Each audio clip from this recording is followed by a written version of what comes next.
so that you have a feeling for how you can engage artificial intelligence. First of all, artificial intelligence is a whole new computing platform. The old way of doing software with hand-written software, hand coding, to a new way of doing software where the computer learns by itself, where we train the computer, we train the model for it to perform the task we want it to perform. Artificial intelligence and AI runs on GPUs, whereas hand-coded software runs on CPUs. This entire software stack, from the needs of energy, chips, the infrastructure, all of the software associated with the systems, the AI models and the applications on top, every single layer of computing has been fundamentally changed. Just think, the computer industry has been largely the same for 60 years. And now, with AI and accelerated computing, every single layer of the computing stack is being changed. All of the computers we've created in the past, $1 trillion, maybe more, of computers need to now be transitioned, shifted to the new computing platform. The second thing to know about AI is that although Transformers is incredibly successful and very important, there are many AI models. There's AI models for languages, but remember there's all kinds of information we want to use AI to solve. It could be AI for chemicals, proteins, physics, quantum physics, different fields of science, even AI for robotics, AI that understands the physical world. AI is quite diverse. The number of algorithms necessary to encompass all of the world's different AIs is incredibly vast.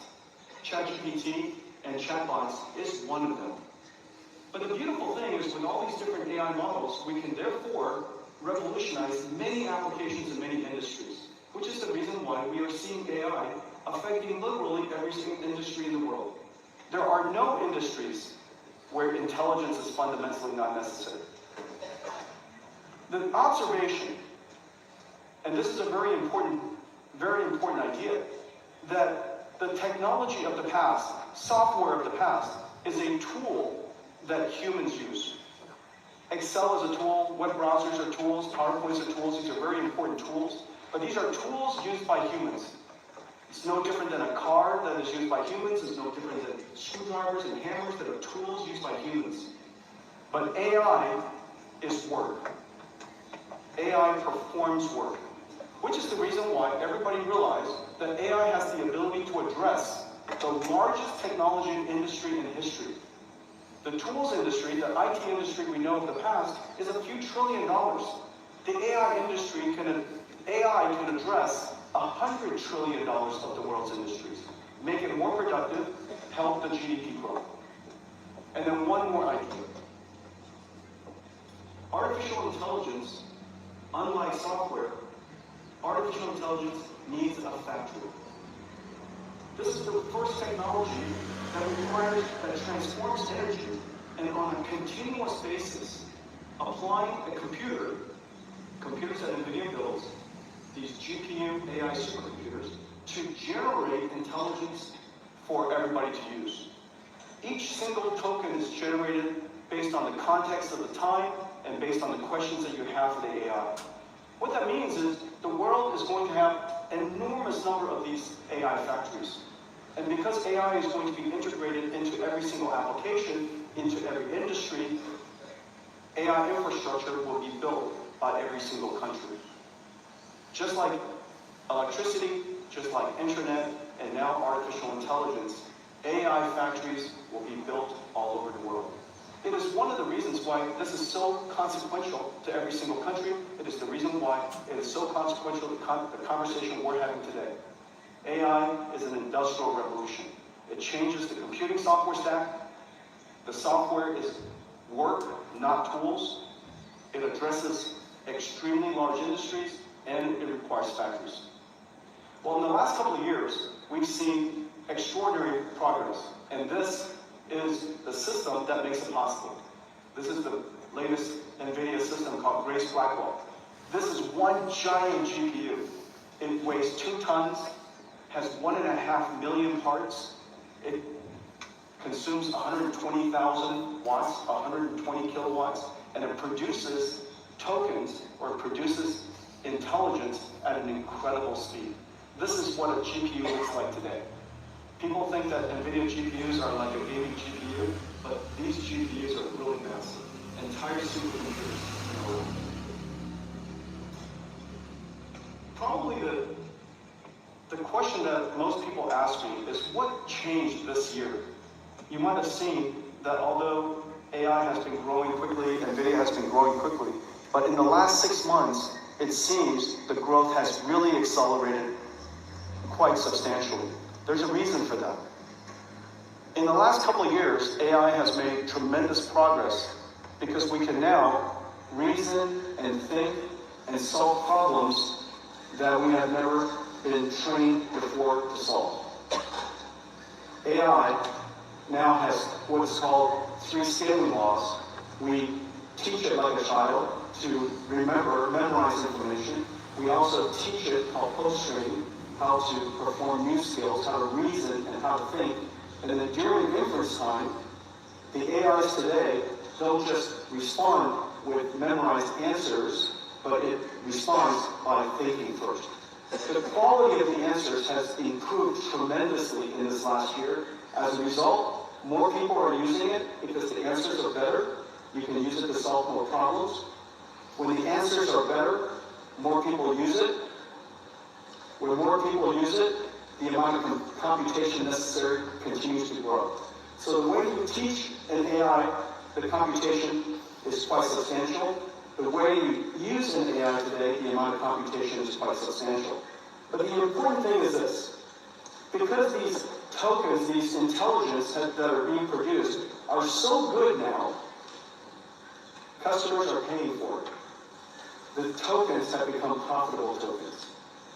This year, AI became profitable. And when something becomes profitable, you want to manufacture more of it. Just like when you're manufacturing chips and wafers and DRAM, if the manufacturing of those chips were profitable, you want to build more factories to create more chips. Now that the AI is profitable, we want to create more factories to generate more AI.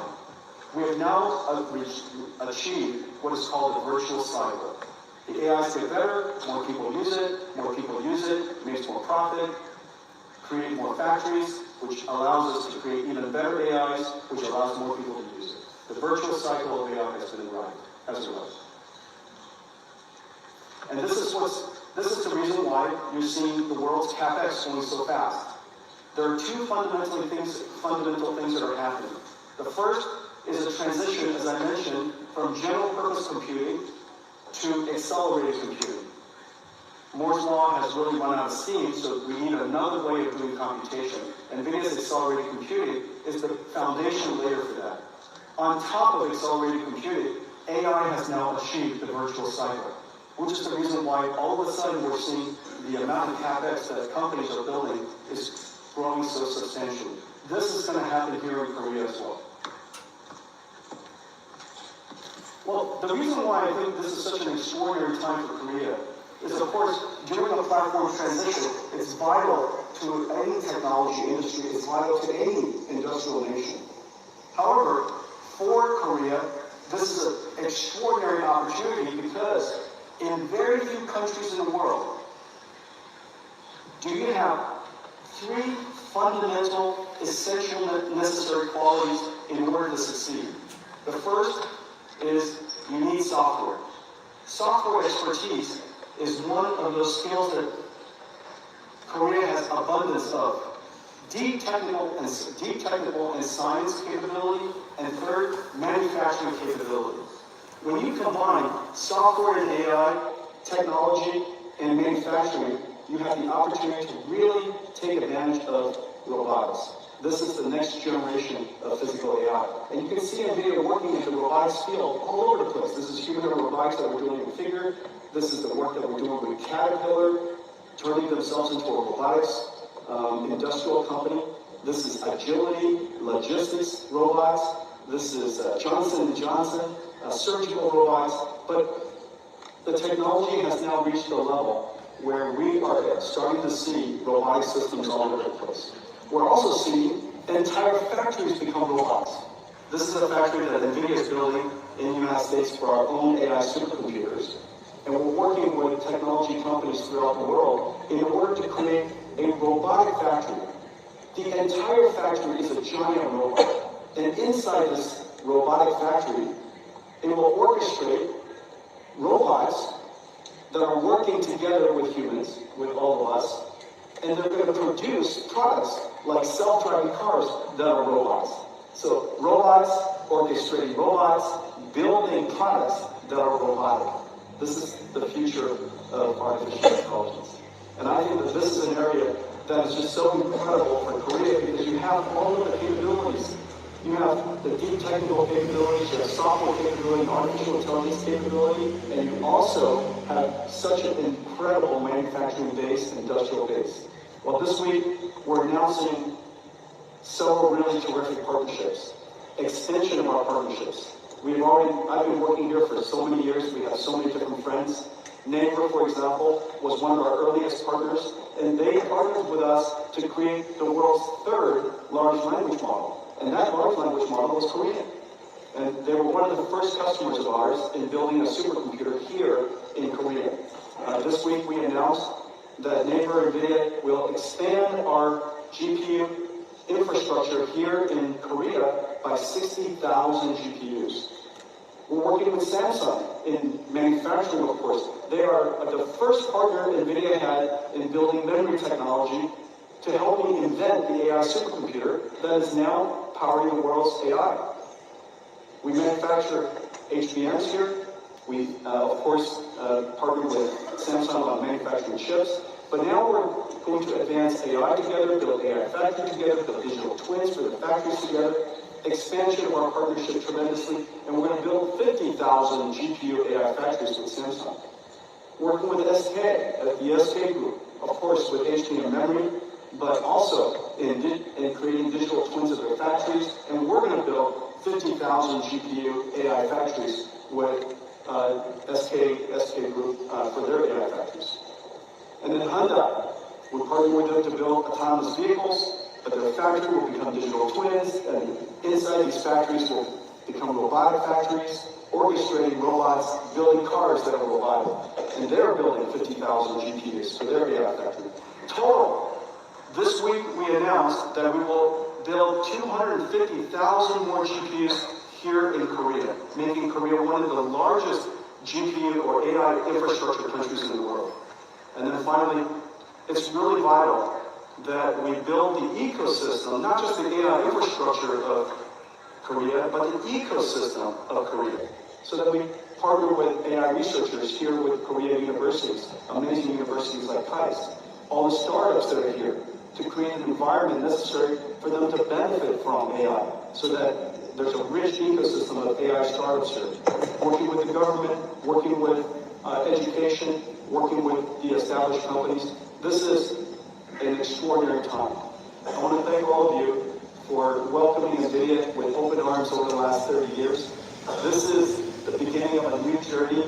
You are part of my journey as we were building NVIDIA. I'm honored and grateful that we're going to be part of your journey as Korea now becomes an AI nation and you pursue your endeavors to be part of the AI frontier. Thank you very much.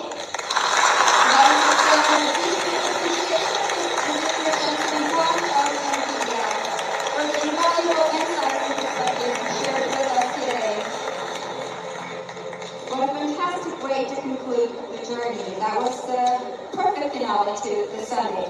He was the last guest speaker of today and of the summit. Now, with the extraordinary theme all sessions of the APEC CEO Summit have now come to an end. On behalf of the organizer, I would like to... Are you going to stay there? You're going to help me? If you need my help.